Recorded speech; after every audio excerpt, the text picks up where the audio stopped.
Will you join me? Now, I want to say this is a longer passage, but it's one of the most debated in all of our faith.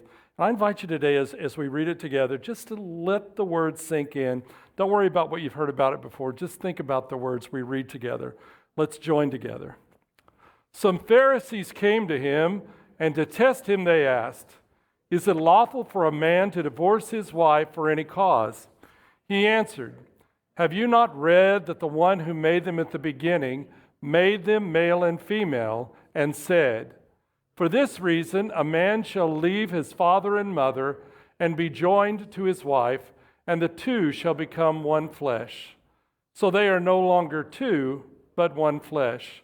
Therefore, what God has joined together, let no one separate." They said to him, "Why then did Moses command us to give a certificate of dismissal and to divorce her?" He said to them, "It was because you were so hard-hearted that Moses allowed you to divorce your wives. But from the beginning, it was not so. And I say to you, whoever divorces his wife, except for unchastity, and marries another, commits adultery." His disciples said to him, "If such is the case, and with his wife, it is better not to marry." This is the word of the Lord. Please be seated. When Pastor Mark called me up and said, "Hey, I'd like you to pick up this sermon. I need you to preach, take about 25 minutes, explain everything that the Scripture has to say about marriage, divorce, and remarriage." I thought, what could possibly go wrong? Right? Yeah, I mean, it's one of the most controversial passages in Scripture. And the whole debate about what makes a marriage, what doesn't, is divorce all right for Christians, is it not, remarriage, etc., is very hard. And I know that sometimes when people know that this topic is even coming up, they don't even go to church. I can say that as a divorced person, when I was divorced, I can remember being in worship and hearing the preacher just pound on divorced people. I didn't want to go back either. I want you to know today that it's not going to be that way. Acts 2 is a redemptive community. Whatever your marital status is, single, married, divorced, remarried, widowed, not even interested, whatever it is, we honor you. And this is your home spiritually. And God has a place for each of us and gives us different gifts and different ways to live them out. It's such a hard topic that today in the passage, you get to hear the great minds of Jesus' time debate it, which is pretty powerful stuff in just what's really a short passage. The Pharisees represented the greatest thinkers of their time in religion, in the Jewish faith. And of course, there's Jesus. And they come together and they have this big debate about what is marriage, what's not, is it okay to get divorced, is it not, under what circumstances, etc. And you think the passage maybe is about Jesus. It's really not. I mean, he's teaching, but he knows what the answer is. So you think maybe it's about the Pharisees. But it's really not. They're not there for religious reasons. They're not there to build anybody up. They're there to catch Jesus in a trap. It's a political thing for them.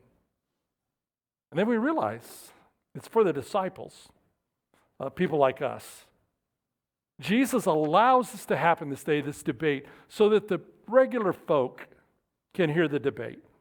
The problem is he gets so wrapped up in legalities and technicalities that when you get to the end of the passage, the disciples say, and this is my Oki translation of the Greek text, "What the heck?" Right? What just happened? Right? They're left bewildered, bumfuzzled, and confused. If you've ever had a serious relationship, you probably had that experience too. What just happened? You know, what did they say? What's going on? And that's exactly what happens to the disciples. It starts with a concept that Jesus refers to. And the concept is about falling in love and being in a family and what that means. My wife and I dated for about over 3 years before we got married. These are her two daughters. They were her two daughters in this picture, and about 20 minutes later, they were my daughters then as well. So tells you when this was. We dated for about 3 years. We'd both been married before, so we were being very, very careful. And one night, Prudy's daughters gathered me up and said, "Why haven't you married our mom? What's wrong with her?" And I thought, that's a good question. And then they said, or what's wrong with you?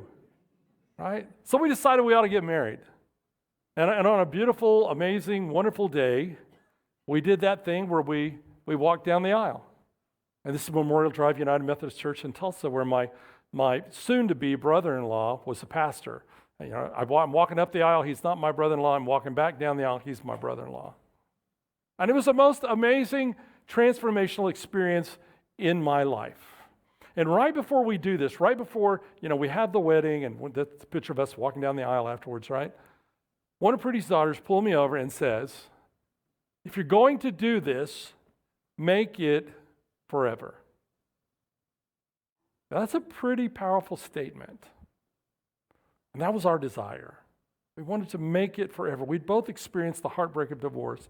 We never wanted to go through that again. We wanted to make it forever. And I remember the experience of walking up the aisles. I was about $1,500 in debt from seminary and my car. And I had a little apartment. It wasn't even one bedroom. It was a little studio apartment. And that's about all I had in the world. And I walk up the aisle, and my brother-in-law-to-be, the pastor, says a few words, 15, 20 minutes worth of church words to us. And then we turn around, and we exchange rings and the vows, and we're walking out. And suddenly, I have 2 kids, a mortgage, payments, and thinking about the future, how we're going to save for college, and 5 dogs. My world just changed radically. Radically, incredibly different in just those 20 minutes. We were so blessed. The Methodist Church offered a course back then, a weekend retreat for blended families, and I'd gone to that, and that saved us. Otherwise, we'd have been in real trouble, because what I knew about marriage had nothing to do with what I was just starting to get into. Because marriage is about more than maybe what we grow up thinking it's about, or what we've been told, or what the culture says. In fact, I love the Jewish marriage ceremony. We are married into a Jewish family, and it's just beautiful. In a Jewish wedding, you may not know this, there are 7 blessings during the ceremony. And this morning, I wanted to form the sermon around those blessings. Not all 7, don't worry. You'll get out in time for lunch, but around 4 of them. It starts off with the blessing of the wine. I'm sorry, that's going to have to be another sermon. That's not today's, right? We're talking about those relationship blessings that Jesus and the Pharisees all knew that day as they began this debate. It starts off like this. There's a prayer that recognizes God created us for intimacy. And I would add, and some of us find that in marriage. That's the place some of us find it. God created us for spiritual intimacy. In fact, Jesus reminded them of the text. Therefore, a man leaves his father and his mother and clings to his wife, and they become what? One flesh, right? That's from Genesis 2:24, the creation story. It's how we're put together. It's in our DNA to live in relationship and to find that close, powerful, spiritual kind of relationship. The Hebrew there for one flesh is a powerful word, basar, and it does mean flesh, like skin. It does mean that, but it means much, much more. It's really about our spiritual intimacy. It's really about how we connect at the deepest level. And in the Jewish wedding, as the prayers, the blessings are read during the ceremony, there's that first opening bit, a couple of blessings that celebrates that God created us in His image and that God created us to be in relationship with each other. Those are the second and third blessings in a Jewish wedding, again, that Jesus and everybody there in the audience that day would have known. In fact, that spiritual intimacy and closeness was centered in the family in Judaism. It still is. No Jewish couple in Jesus' day would have even been able to conceive of having what? Separate spiritual lives. That's just, nobody would have even thought of that. That would have been inconceivable to them. Because you have to remember how Judaism functioned, especially in those days. As you read the Bible, particularly the New Testament, we read through in the stories of, say, in the book of Acts, and we read about synagogues. Jesus taught in the synagogues, the apostles following Jesus as they went out in the world taught in the synagogue. And we tend to think of that through our church minds and say, oh, those are like local churches. They weren't. Synagogues were meeting houses. They were community centers. It's only much later that they become places of worship, but not in this time. In this time, it's where you meet to celebrate a wedding, or where you meet to celebrate a birth, or where you meet to have a meal after a funeral, or where you meet because a special teacher, you see this in Jesus' story, comes to town to speak to the people. So the house of worship was the temple. And most Jewish families only went there a few times in their life, maybe only 2 or 3. So the center of worship and spirituality was in the home. Everything was placed there. And a couple was called to unite in spiritual intimacy. That was the heart. That's why the first two, the second and third blessings in Jewish wedding focus on that. Because everything else comes out of that. To have that spiritual intimacy then creates a spiritual culture in the home that can be passed on to the children. Sharing spiritual intimacy is the heart of marriage. Everything else comes after that. Now, I'm not saying the other stuff's not important. My wife made sure we had a Valentine's dinner with some friends. We had a Valentine's dinner as a couple, and she informs me there's at least one more coming. So, those things are important, right? Flowers, a good meal, a gift, all of that's important. But it all is supposed to come out of this shared spiritual intimacy. The problem for a lot of us is we really don't know how to do that. Most of us don't really know how to share spiritual intimacy. And that's where the what comes in? The church, that's right. The church is here to help us. The church is here to help create that culture that we can experience here and then take into our relationships, take into our marriage, even take into our relationships with our children and our family. We were a brand new family. I had 2 brand new stepdaughters. I took out of Putnam City and down to a little tiny town in a little small Methodist church that was about the size of the Sunday school class they were used to going to where they attended St. Luke's downtown Oklahoma City. And it was a big, giant culture shock for them. And so we struggled with how would we have a spiritual life together. Prudy was a brand new preacher's wife. She had never done that before. I wanted to have that, but we weren't really sure how to do it. And it seemed to us that it would be really important just to talk about our faith. And we tried some mechanical things because I'm kind of wired that way. Okay, on Monday night, we meet at 9 o'clock as a family and we pray. That lasted a week, right? Okay, Tuesday night at 8 o'clock, we meet and as a family, we read the Bible. That lasted less than a week. They didn't even show up for that, right? So I thought about these 2 young girls that had come into my life. I thought about this new wife and how I wanted to be spiritually close to my wife because I felt like that I had missed that in my first marriage. I felt like that was the key ingredient that I had missed, even though I'd been married to a pastor. Think about that. And I thought about these 2 young girls, and they liked food. So we bribed them. Every Sunday after church, we would drive into the big city of Norman. And it was, we could go there and eat, and they could do a little shopping, and they were thrilled with that. We'd drive into the big city of Norman, we'd go to Chili's. And we would sit down, and after we rummaged through all the chips and ranch we could possibly cart in, I think they brought it in 50-gallon drums, After that, we would sit down, and we would just talk about our faith. And it started off real simple. What did you get out of church today? Was there anything in the sermon that was important to you? A lot of times the girls would say, did you preach today? What? Right? What about the music? Did you hear something there that touched your heart? I'd look at my wife and say, was there a time today that you felt close to God? And that became the most important thing for Prudy and me. To just have that moment, we said, where did you experience God? And pretty soon our kids began to pick that up as well. And we developed this culture of sharing our faith. And we're very blessed that the girls have first cousins and auntie and uncle that are all very great Christian folk, all Methodist happens to be. And we could do that even with our extended family. But those Sunday afternoons at Chili's, if you ask me the best part of our time as a family when we first started out, I would always say that. In fact, it got to the point that something kind of amazing happened. One day, one of the girls said, I've got a friend and she's struggling. Can I bring her to Chili's with me this week? And the girls would start to bring their friends. because they wanted them to experience that spiritual intimacy of being able to talk about God and what God's doing in our lives, and those places where we don't even see God and we struggle. And every Sunday, for all these years, we still do that. Especially my wife and I. Our kids are grown up and they have their own families now. But we still sit down Sunday afternoon and say, where did you experience God today? Did God speak to you today? When the time comes for one of us to go on to glory, those will be the conversations I remember the most.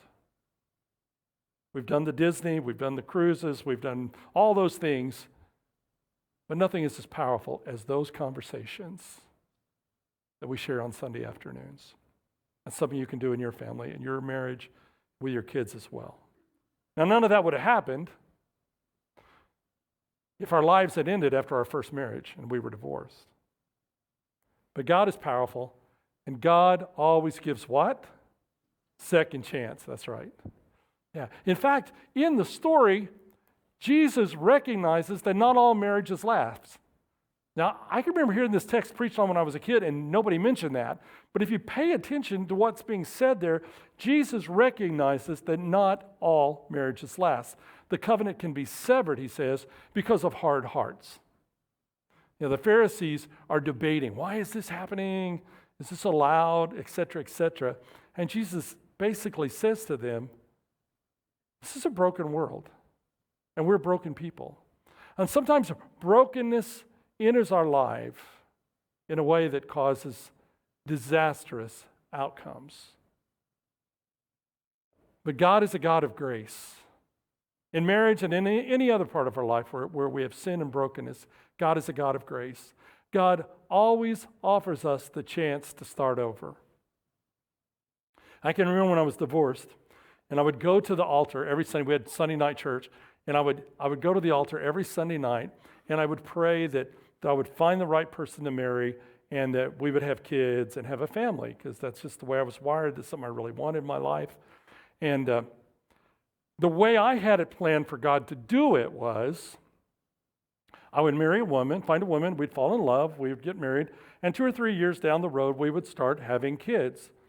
I didn't say that way, though, to God. I was quite literal. I said, God, give me a family, a wife and a family, and God did it all at once. Right, just boom, here you go. Here's the whole thing, kids, wife, dogs, mortgage, it's just, here you go. So you got to be careful about that. And the one thing I knew is I fell in love with Prudy, and I shouldn't say this, but just to be honest, I went out to dinner with her. We met in church. I went out to dinner with her, and 15 minutes into that first date, I said, I'm going to marry her. I'm never going to marry anybody else again. I just was that head over heels in love with her. But the thing that I knew was that I wanted this marriage to last, to fulfill what her kids said to me, make it forever. And I had to learn. Because my experience is, as a person, as a pastor, as a therapist, my experience is that though we get the chance to start over, it will fail unless we come to grips with how we failed the first time. The easiest thing to do in a relationship, in marriage, whether you're married or divorced or whatever, the easiest thing to do is make a list of where the other person falls short, right?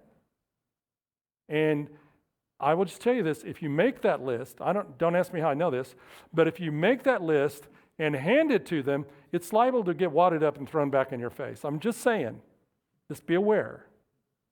But what I can do is I can look at myself.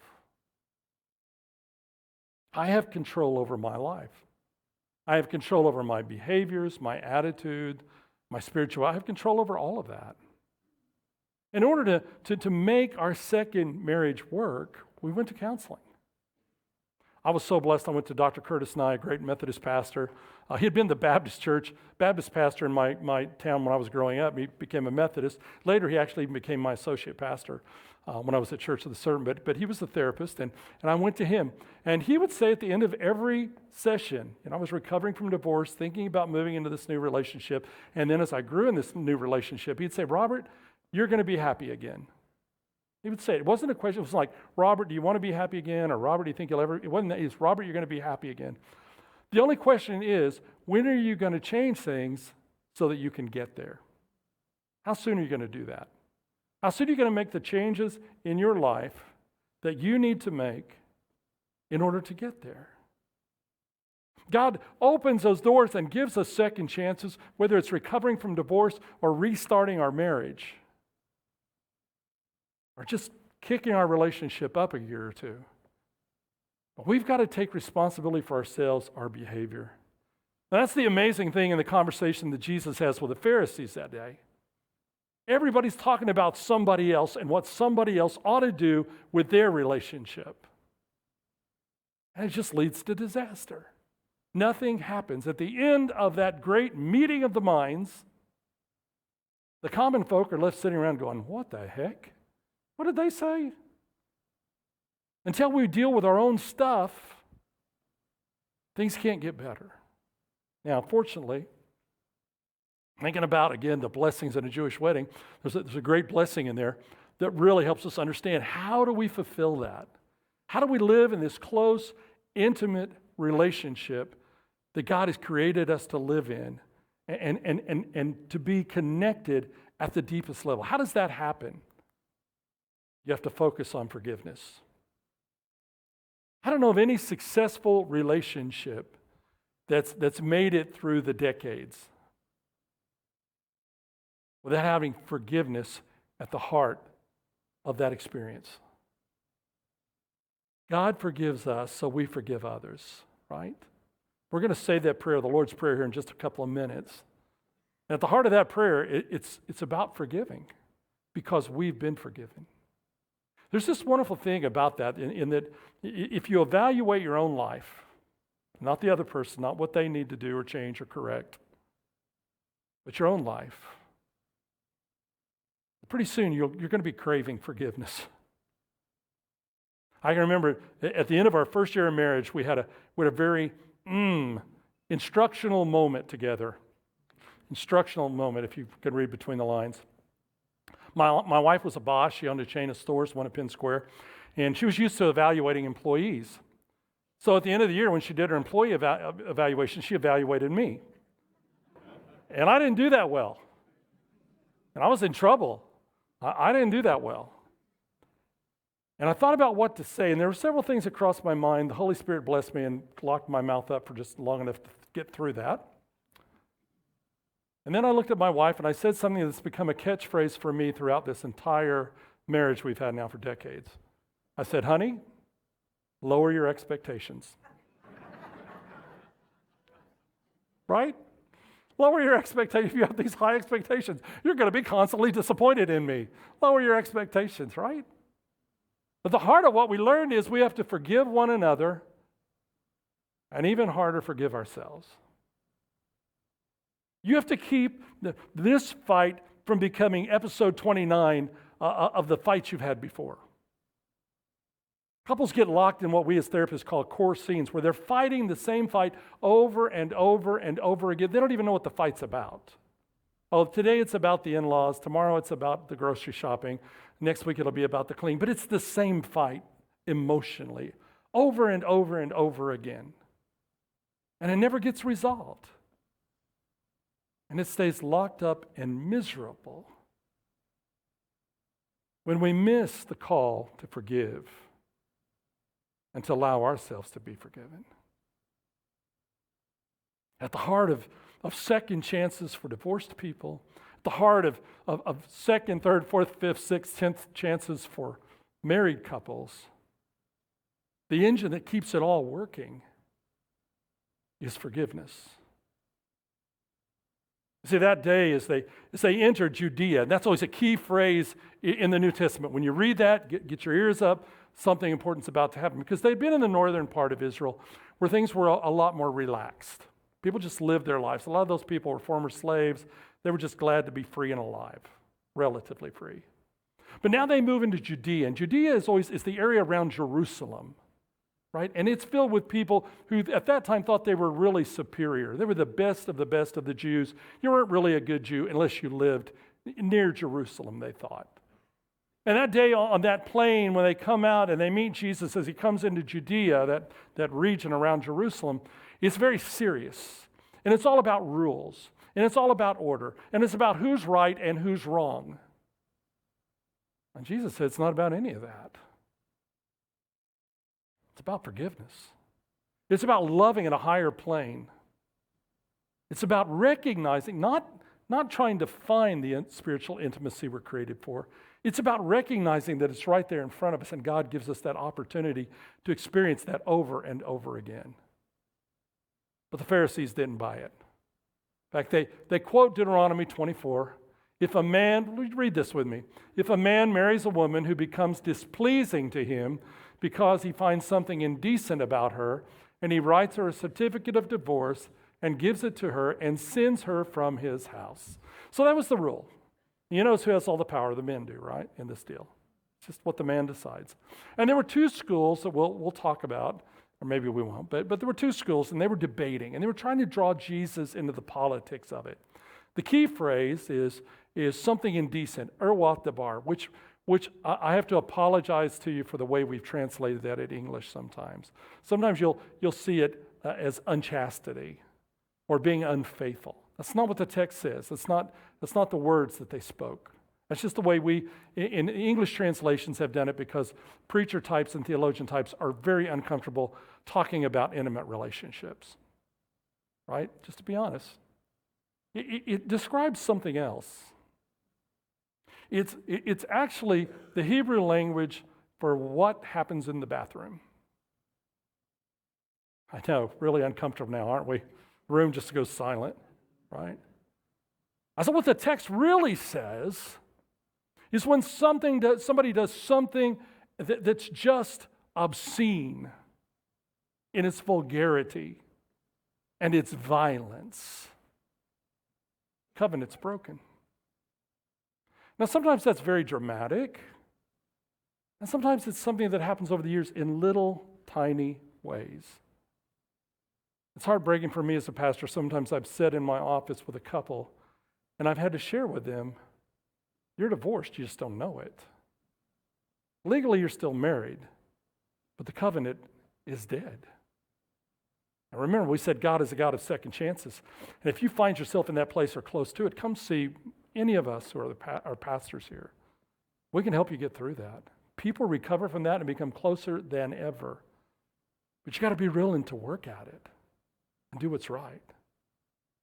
What Jesus reminds them is sometimes in human relationships, things become so broken, it just seems like there's no way to recover. Two schools would fight this out, and they would argue about how bad did you have to be to get out of a marriage. Can you imagine that? Debating, which sin is the one that gets you kicked out, or you can do this and stay in it. The school of Hillel, which was one of the famous rabbis, said a husband could divorce a spouse just for burning the toast. Just for burning the toast. If it was based on burning things, I would have been divorced about 18 times now from my wife, right? I'm not going to say anything about her cooking. I won't do it. But on my cooking. And I do most of the cooking, right? So they're debating, how bad do you have to be? Or how lousy does your partner have to be? It's so sad and so broken, and it's so off track that they think that that's what human relationships are about. You got to get the rules and learn the rules and follow the rules and be exact in the rules. And some people are winners and some people are losers. It's a zero-sum game. That's not how relationships are at all. Relationships are about giving your best and becoming your best. When our daughters would ask us about, should I keep dating this guy? My question to them was always the same. Does it bring out the best in you? And lots of times they would say, no. I say, well, that's not the guy you should be dating, right? This relationship, when it's right, should bring out the best of you and make you your best.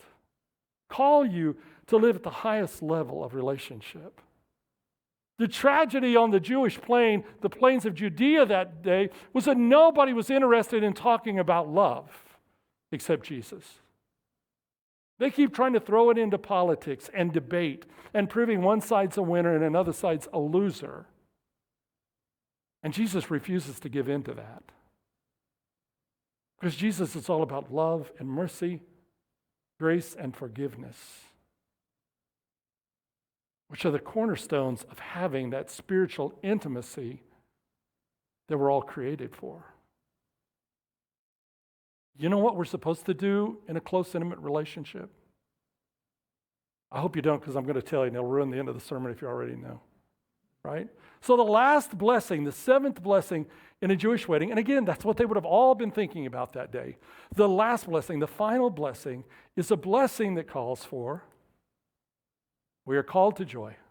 We're called to share joy. Let's say that together. Would you just say that with me? We are called to share joy. That's the heart of it. That's what it's about. That's why we're created. And in a Jewish wedding in Jesus' time, the wedding he blessed at Cana, you remember that? That would have been the last words that the rabbi said to the young couple who are getting married. This is who we are. In fact, I love that last blessing prayer in a Jewish wedding because it asks God to bring us mirth, kind of an old word, and laughter. It doesn't ask for wealth or security or health. We can ask for things. Those are all good things to ask for. But the heart of it is, bring us laughter. Fill this relationship with laughter and joy. Somebody forgot that day on the Judean plains as they tried to put Jesus to the test. There was no joy in the kind of relationships the Pharisees were describing. None at all. The heart of the most intimate relationships of our life, the ones we were created and called to live into, there's joy. Not every day, I understand that. But at its heart and what powers that relationship is joy. And we're not called to sit around and wait for the other person to bring it. We're called to give it as a gift and look for ways to share it. My wife and I have gone 14 months of just doctors in the hospital. She's been desperately ill. And this week I said, we're going to go on a trip. We're going to go on a vacation. We're going to have 3 days. It's just going to be us. She was a little nervous. She was excited but nervous. She wondered how could she do it. She doesn't walk very well. She's on a walker. And it got to the day and I said, are you ready to go? And she said, yeah. She said, you're going to help me pack? And I said, you don't have to. We're just going to stay in our house, turn off the phones, and just be together. We've had one of the most blessed, incredible experiences together as a couple. And joyful and happy. You see, that day on the Judean plain when they were quoting Moses and the Ten Commandments and talking about the hardness of heart, which is a way of referring back to Moses and the Jews being in slavery. You think about Pharaoh, had hardness of heart, and that's what they want? No, says Jesus. That's not relationship at all. That's some twisted, broken version of it, but that's not relationship.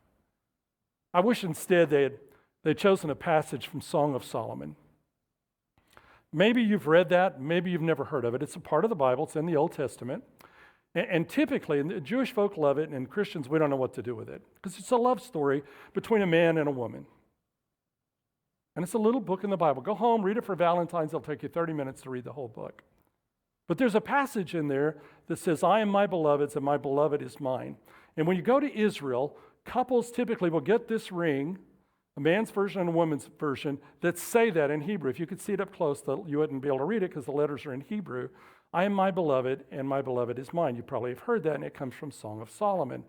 I do sometimes wonder if there are a lot of American tourist folks wandering around home with rings that in Hebrew say, this silly tourist paid way too much for this little trinket in Hebrew. I don't know, right? But it comes from Song of Solomon, and it's this intimate portrait of a relationship. And at first, the church didn't know what to do with it. They said, I think we better leave that out of the Bible. It was a hot debate for a long time. I'm so glad the Holy Spirit led us to have it. It's this close relationship. And in this passage, the little monks talk about this as the rhapsody of spring.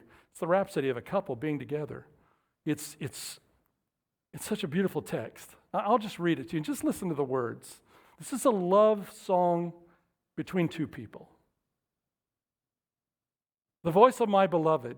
Look, he comes leaping upon the mountains, bounding over the hills. My beloved is like a gazelle or a young stag.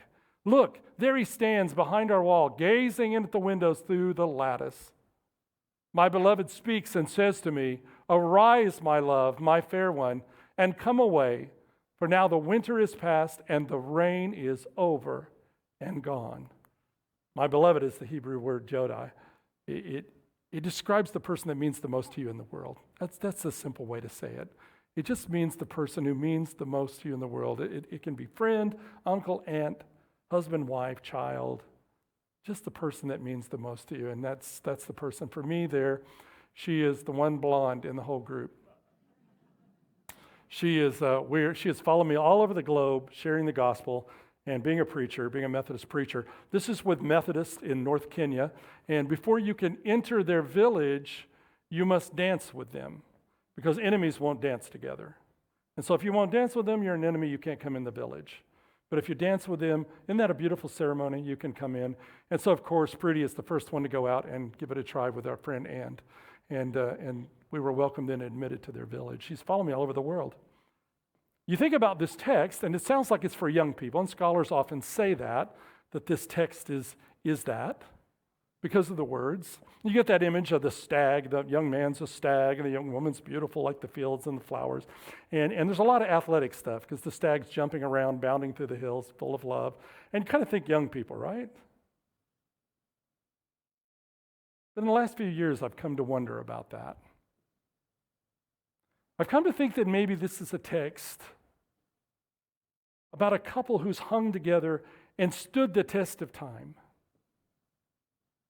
Who understands what intimacy is and how to forgive and still find joy in every moment. And I would encourage you, whatever relationship you're in, to know that you were created for intimate relationship, to practice forgiveness, and to share joy. We were discussing this passage the other night in love languages class under words of affirmation.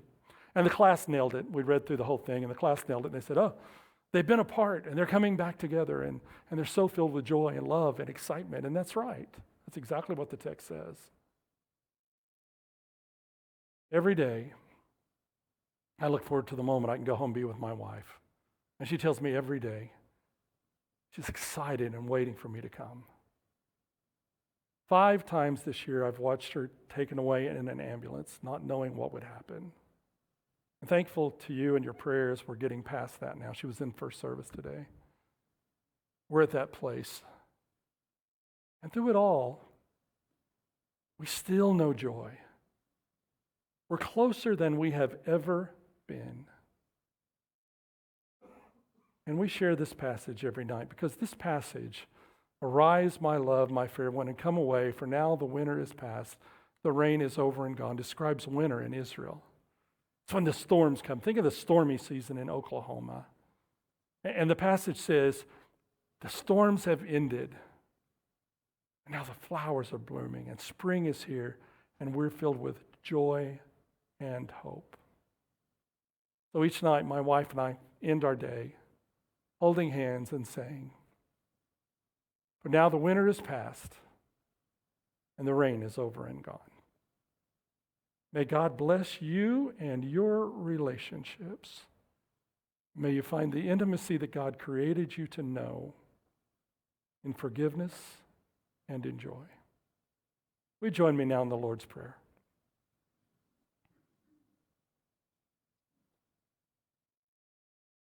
Our Father, who art in heaven, hallowed be thy name.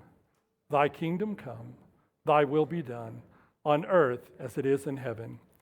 Give us this day our daily bread, and forgive us our trespasses, as we forgive those who trespass against us.